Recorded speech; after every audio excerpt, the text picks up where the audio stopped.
that surrender has a negative connotation in our society, right? Surrender, what do you mean? We gotta fight, we gotta get our way, we've got to affirm. In unity, we gotta affirm what we believe and keep going. Surrender, doesn't that mean giving up? Surrender. But sometimes when we're banging our head against a wall, surrender is a great way to stop bleeding. Right? Sometimes when we are faced with an obstacle that won't seem to move, that won't shift from our path, it's there for something. And surrender is a way to step back, literally, and see it differently. There's a story from the Bible that I often like to reference when it comes to surrender. And most of you probably know the basics of the story, but I don't know if you know all of it. It's the story of Jonah and the whale, of course. Jonah one day heard the call from God. And God told Jonah that he was to go to the town of Nineveh to preach, because Nineveh was in sin, and the people of Nineveh were really acting poorly. And God wanted Jonah to be the messenger to go tell them to repent. Now, Nineveh was the enemy of Jonah's people, so to go into middle of enemy territory and preach would be very difficult. Imagine yourself going to somewhere you can't ever see yourself, Make America Great Again rally, or, right? And to preach, right? Or to go into the middle, whatever the opposite is for you, right?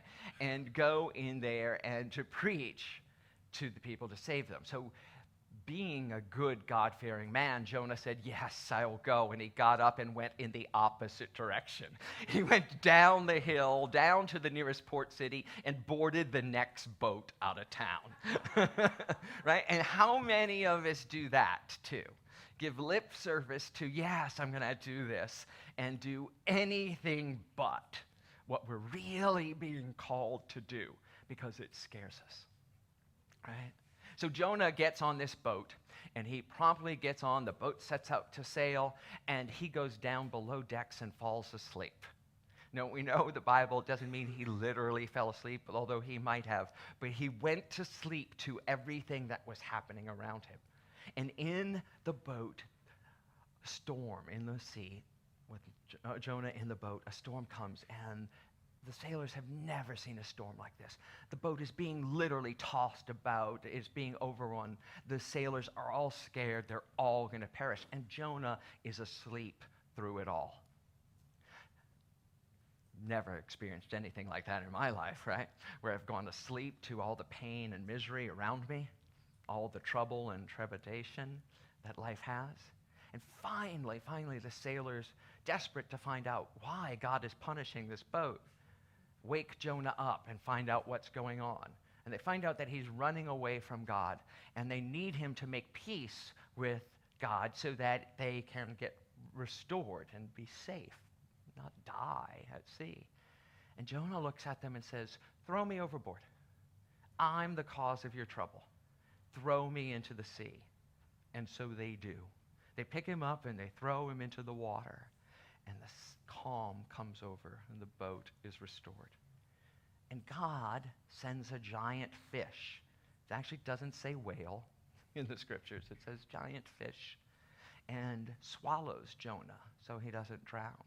Jonah stays in the giant fish for 3 days and 3 nights. Sound familiar? Right? 3 days and 3 nights before the fish deposits him on land, where he finally goes to Nineveh and preaches. And he finally answers his call. And it doesn't go well in Nineveh, as you would imagine. And finally, he goes away again and goes sits under a tree. He sits in the desert. God provides shade. And then the shade is taken away again. And he goes through this enlightenment period to finally understand what it means to answer the call, To be of service doesn't mean that what you do gets recognized. Doesn't mean it's successful in your eyes. But being of service means to do that. To see what is yours to do. To understand when you answer the call. And say yes. And the Bible is filled with these stories. Last week, we talked about another one. We talked about Moses and the burning bush. And for those of you who weren't here, I talked about it in this way. The bush was always burning. That was just a good day Moses was having when he could see it. Right? The bush is always burning. God is always present. When Moses was in the right place, when he was aligned and ready, he could see what was already there. And what does God tell him from the burning bush? To go set my people free. To go back and be of service. And Moses has every excuse in the book about why he shouldn't be of service. And God keeps answering every one of them. Well, Moses had gone through his own spiritual journey of enlightenment, understanding who he really was, taking on the ways of his ethnic heritage, taking on that life and that understanding, and finally steps forward to do the things he thinks he can't do. And one by one, as he keeps speaking to the bush, God keeps telling him, I will provide the words for your mouth. I will provide the support that you need. And Moses surrenders to what he's being called to do, and sets about a near impossible task. Every day he was faced with something beyond his ability, and every day he rose to the call with the help of Spirit and kept on keeping on. So my question is for you all, what is it that we're being called to? What is it that you're individually being called to? What is it that we know in our hearts of heart is ours to do? And then what gets in the way of us doing it? Right? When I asked that question, I bet some of you knew instantly. Oh yeah, I keep knowing I'm supposed to do this. When I'm going to retire, I'm going to do that. When I get this worked out, I'm going to go do that thing. When my kids are grown, I'm going to go do that thing. When this is, whatever this is, passes, I'll go do that thing. And that's time, right? Time is the big one that we all face in this busy, busy, busy world where our devices are supposed to make us more productive, to give us more time, and they seem to suck all the time right out of our lives, right? That we can lose hours on Facebook. We can lose hours playing Candy Crush, right? We can lose hours doing anything, searching for something you didn't even know you needed, right? So time. There's a phrase that from a book that I had read and referenced a couple years ago called Einstein time. Time is relative, right? Einstein time. When you can get into Einstein time, do you ever had that experience that when you're with someone you love and doing something that lights you up, time just flies by. You can't believe that hours have gone by. And it's amazing how immersed you are in the experience and so present that you can't believe, oh my God, where did those 4 hours go? Or when you're doing something you know is not yours to do, the minutes seem like days, and it is torture for every second. Well, that's Einstein time.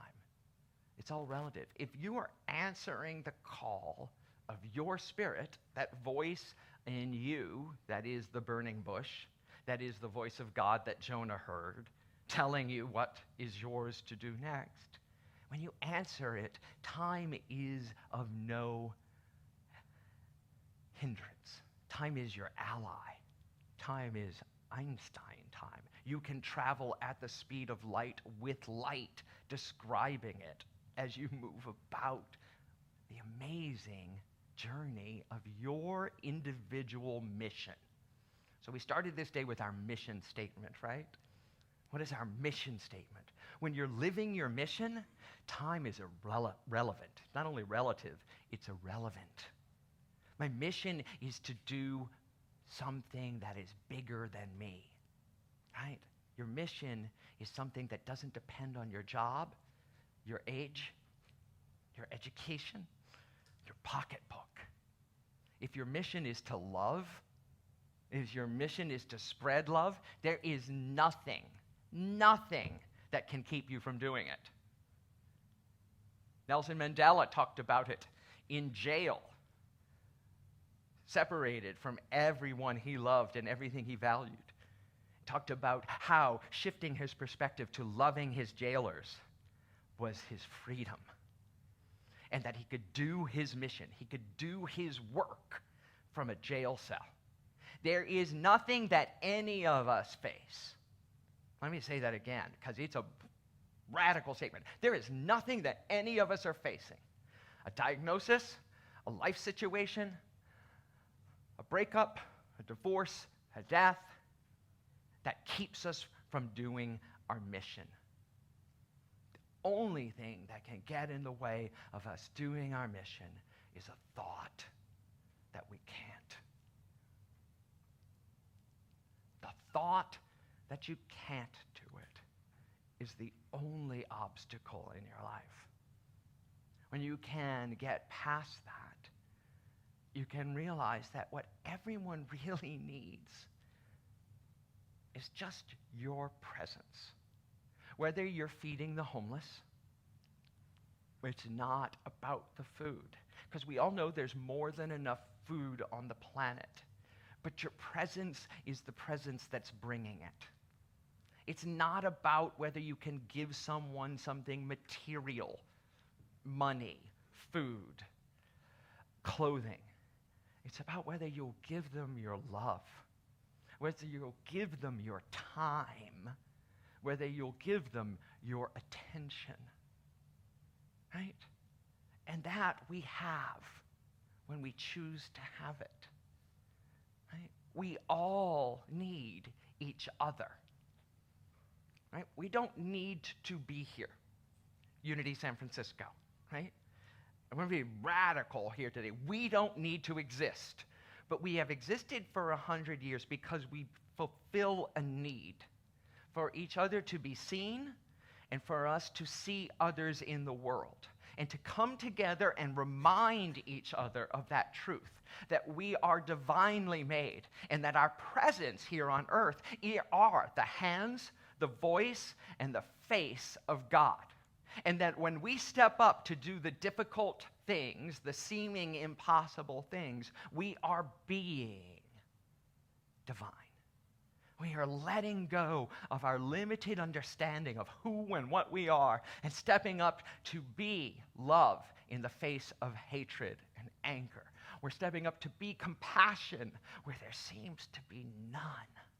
We're stepping up to be caring, compassionate, and present for people who can't mentally focus or through life circumstances are shell-shocked beyond awareness.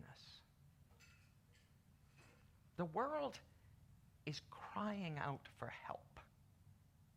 Crying, literally, out for help. And I make fun of you all attending a magma rally because that makes me say giggle in my head. But that is a cry for love. The very phrase, "Make America Great Again," is a cry for attention and love, for something that some people feel is missing and lost that they value. And when we can understand that, when we can wrap our arms around it, our hearts around it, that's service to the planet, to ourselves.